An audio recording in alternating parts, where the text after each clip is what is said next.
Well, we're going to take a tour of what is a combination food forest and vineyard. It's not the typical vineyard that you think of like in California and the hills of Napa, but it has two varieties of grapes, and I end up producing more grapes than I can even use. I have two varieties of grapes. One is Lamanto and the other is Black Spanish. And the reason I don't have something like Cabernet Sauvignon, Merlot, and Pinot Noir, or some of those, is that in the Gulf Coast, Texas, and all through the Gulf Coast, there's a disease called Pierce's disease, and it won't allow you to grow those. It attacks and kills those kind of vines. These are two Texas hybrids. This is Lamanto over this pergola. It's a dark black grape. We usually harvest it at the end of June. This is what's called Black Spanish, and it'll be ready like September or the end of August, beginning of September. Over this way, this is pomegranate. This is a Kandahar pomegranate. Continuing this way, and you want to move slow so that this camera doesn't get jerky and everything. Over here we've got Turk's cap, which my lovely assistant uses to make tea out of. It puts on a red flower and is very prolific with this red flower. She dries it out and makes a tea out of it.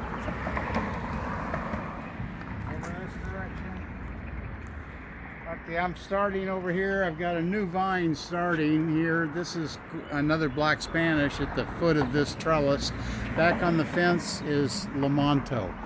There's a lemon tree, which I wish I'd never planted because in Texas they freeze to the ground. And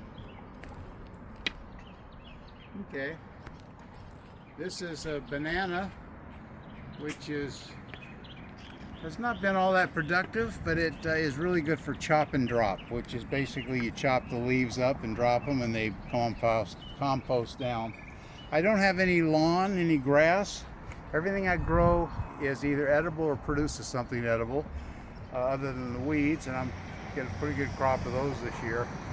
But I normally put down these wood chips, and then they compost down over a period of a year, and then I scrape those up. I've got a little tractor, scrape those up, and I use those then to fill in these raised beds, which I have created out of concrete rubble. On this side here, this is an olive tree, and don't get me lying about what kind of that olive it is, but it's an olive tree. This is an apricot tree growing in the raised bed. We've got goji berry and strawberries. On the fence we have Lamanto grapes. And we'll swing back around here. I left a path wide enough for my tractor. This is a nectarine tree here. And this coming up here is a chaya, or also called Mexican tree spinach or Mayan tree spinach. Hang on.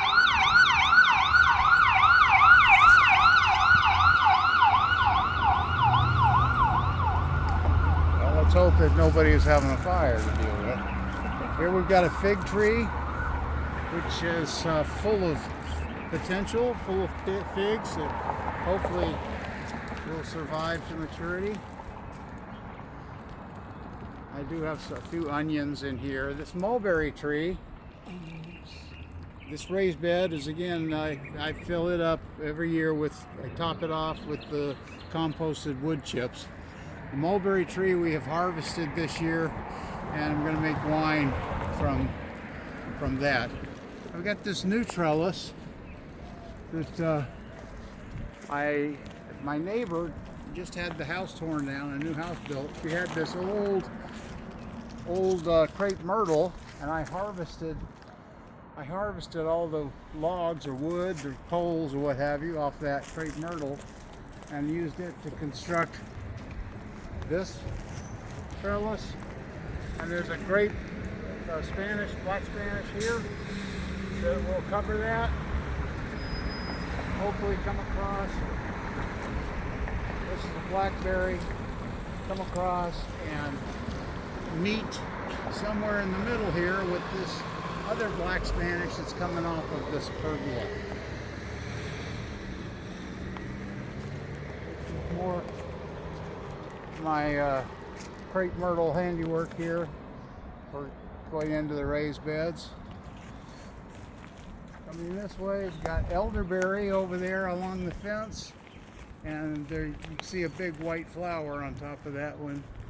That will end up turning into berries.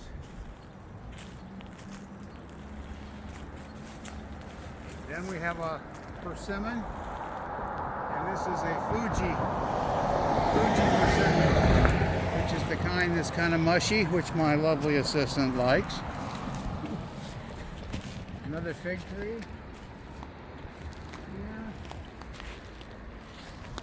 Oh, this is my black bullberry, and nobody really notices, but I made all my own trellises and whatnot. This one I got kind of artistic. Yeah, this is the bird's head here.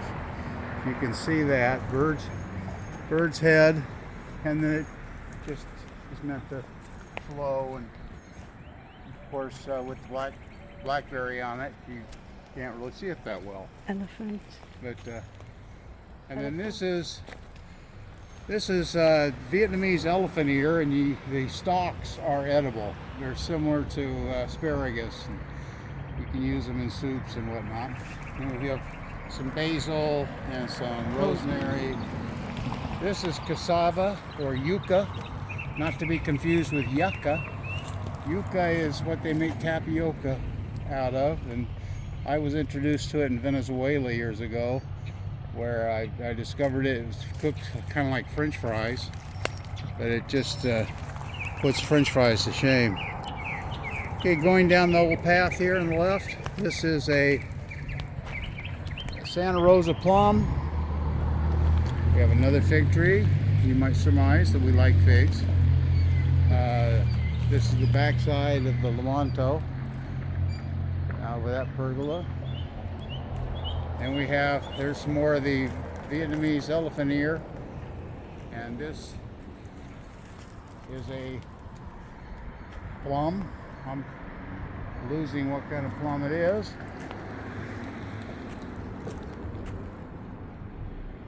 Golden plum. Golden plum. Golden. It's a golden plum. And then that means that this is a Morris plum over here. And then this is a pluot. This is called pluot, and it's a cross between apricot and plum. It needs a plum tree in order to pollinate it. And then this is black mission fig. The other figs, we got two that are mystery figs, and then one of them is a Celeste that we actually purchased. The other two we got from the cuttings. This one we bought, and it's a black mission fig. And then we got another blackberry here on the fence. Let's go back down. But this is our little walkway here that we really come out. We come out with a glass of wine and sit there and solve the world's problems out here. So this is it. Hand it around and show it. That's the extent of our food forest winery or vineyard. Thank you.